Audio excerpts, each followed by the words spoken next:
خطر في بالك في يوم إن في إنسان هيلاقي نفسه أكتر سعادة لو اتحول لكلب أو قطة، وإنه يحس بضيق إن خلق بشري وكان نفسه يكون نمر أو تمساح؟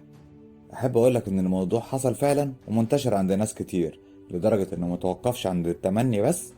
لا، ده كمان في ناس نجحوا إنهم يحولوا نفسهم لحيوانات واختاروا نوعهم بنفسهم، وده خلاهم يحسوا بالحرية والسعادة بدرجة كبيرة. السلام عليكم ورحمة الله وبركاته، معاكم مصطفى عبيد، والنهاردة هنتكلم عن أشخاص حولوا أنفسهم لحيوانات بكامل إرادتهم بحثا عن الحرية والسعادة. متنساش لايك وسبسكرايب عشان يوصلك كل جديد.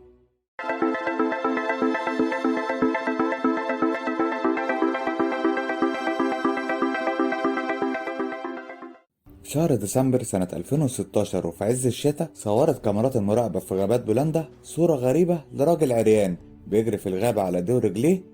واتضح بعد كده ان الراجل ده اسمه مارك وعنده 21 سنة، وكان بيتعالج من الاكتئاب بعقار اسمه LCD المخدر. وفي خلال فترة علاجه وسبب اندماجه مع المخدر اكتشف نفسه انه في الحقيقة نمر مش انسان، وانه محبوس بعيد عن جماعته.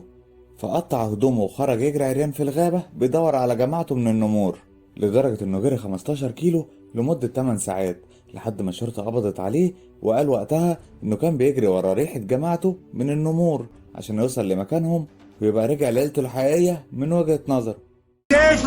انا عريان مال.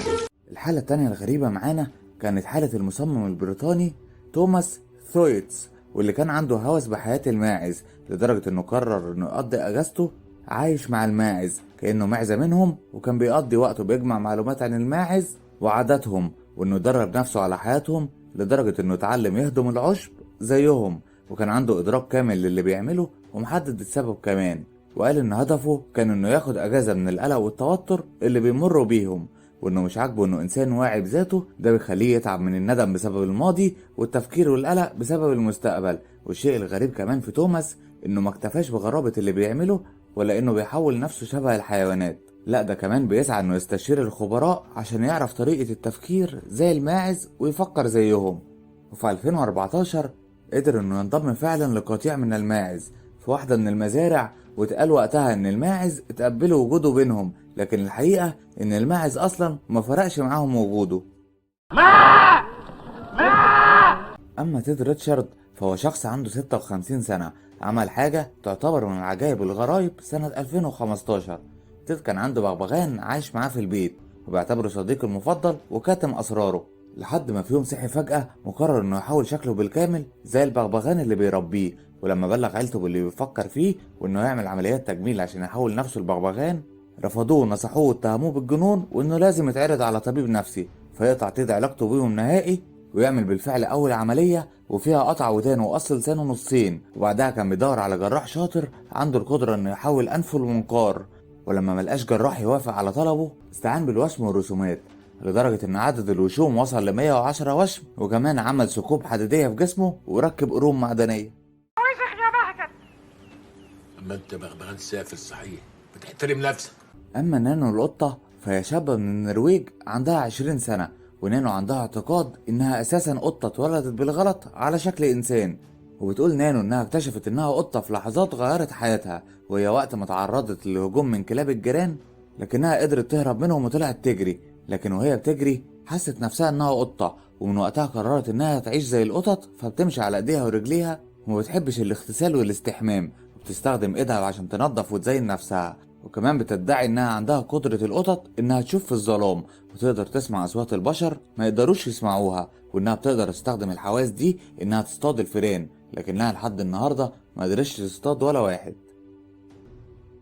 يا قطة خربش.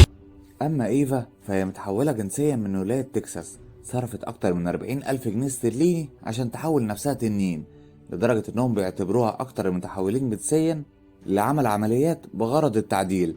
سابت ايفا وظيفتها بعد ما كانت نائب رئيس بنك واتفرغت لهدفها، وبدأت عمليات التحويل بإعادة تشكيل الأنف وإزالة الأذن وصبغ بياض العين باللون الأخضر. بدأت ايفا رحلتها بعد ما كانت عايشة كراجل، وبيتقال إنها بتعاني من أمراض نفسية بسبب إن أهلها تخلوا عنها في سن 5 سنين، لكنها بترفض ده وبتقول إن في أفعى من سلالة التنين خدتها وربتها.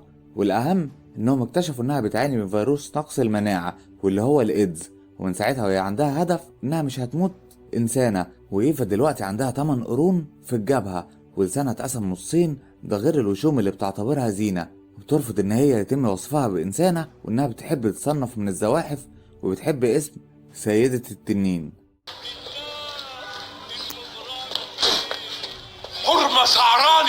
أما توم فهو شخص عنده 32 سنة، وبيتقال إنه شخص خجول وكتوم، وكان بيحلم من هو صغير إنه يبقى كلب، لحد ما في يوم صرح خطيبته راشيل، لكنها رفضت الفكرة وسابته زيها زي أي شخص طبيعي. وقتها خد القرار إنه يعيش باقي حياته ككلب، وبالفعل اشترى لبس تنكري على شكل الكلب، لدرجة إنه اختار أغلاهم وكان سعرها حوالي 4000 جنيه استرليني، وبقى بيعرف نفسه بإن كلب بشري، وبيطلب من الناس ينادوه بالكلب. واستضافوه مرة في أحد البرامج، وعبر عن فخره بإنه قدر يحقق رغبته، وكان في خلال اللقاء راكع على إيديه ورجليه وبياكل زي الكلاب، وده اللي خلى المذيع كان مندهش وعنده حالة استنكار.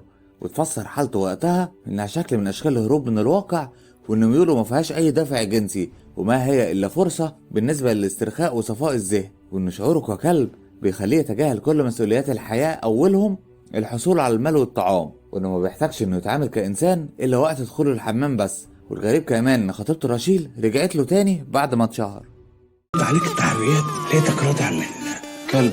أما ليان فهي مصممة مواقع إلكترونية وعندها 40 سنة، وهوايتها الخيل، ولكن مش ركوب الخيل زي الأشخاص الطبيعيين، ولكن في إنها تكون هي الخيل، وعشان كده حولت نفسها لنسخة طبق الأصل من الحصان، ده من خلال إنها تلبس السرج واللجام والحوافر. وكمان مش شايفة إن الموضوع فيه حاجة غريبة، وإنها بتحس بحريتها أكتر، وشايفة نفسها سعيدة في حياتها كحصان أكتر من حياتها كإنسانة. وكمان بتستخدم صديقتها إنها تربطها في عربة الخيل وتضربها باللجام وتجبرها على جر العربة، وتتصرف معاها إنها كائن من غير عقل. وكمان ذكرت بإنها ما بتحسش بالإحراج والكسوف وهي لابسة اللبس ده، وكمان بتفضل إنها تنام في الاسطبل عشان تتونس بأصحابها وأصدقائها من الحصينة. ايه صندوق؟ ايه اللي عاملاه في نفسك ده صندوق؟ أما الراجل النمر فهو شخص من الهنود الحمر، عنده 54 سنة، عمل مجهود غير عادي وتحمل جراحات مؤلمة عشان يحقق هوسه بإنه يتحول لنمر. وترجع قصته لما قابل رئيس قبيلته وقال له جملة واحدة، وهي اتبع طريق النمر. وسبب إيمانه بعاداتهم في القبيلة قرر إنه ينفذ الوصية عن طريق إنه يحاول نفسه النمر. وفي خلال سنين خضع لعمليات تعديل كتيرة لتغيير مظهره، زي عملية لشق الشفة العلوية، وعملية تدبيب الأذن، وزراعة الخد والجبين بالسيليكون، وتعديل الأسنان والوشم والثقب في الوجه، وكمان عدل الضوافر عشان تبقى شكل مخالب النمر.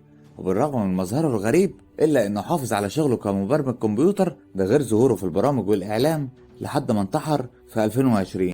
يا ولا اللي انت عامله في نفسك ده. أما هورس فهو شخص اختار إنه يعيش حياته حمار وحشي، وترجع قصته إنه كان شاب من عيلة غنية عايشة في لندن، وكان عايش حياة مرفهة بتتمحور بين السفر والتعليم الخاص، لحد ما توفى والده وساب له ثروة كبيرة خلصها هورس بسرعة في السهر والقمار. ويتعرض بعدها لأزمة نفسية خلته هالوس دايما إنه شايف حمار وحشي طول الوقت، وده أوحاله إنه يحول نفسه لحمار وحشي. وفعلا وشم هورس جسمه بالكامل، وقدر يحقق الشهرة بعد شغله في المهرجانات والعروض، وكسب منها مبالغ كتير قدر بيها إنه يرجع للمستوى المادي اللي كان فيه قبل ما يخسر ثروة والده، لحد ما توفى سنة 69. وانا حمار، انا حمار يا اخواني، انا حمار. وبكده نكون عرضنا معاكم بعض من الأشخاص اللي اختاروا بكامل إرادتهم إنهم يتحولوا لحيوانات. ويبقى السؤال في اعتقادك عن التصرفات دي، يا ترى بتعتبرها حب للحيوانات ونوع من أنواع الصداقة والوفاء، ولا في الغالب جنون وهروب من الواقع؟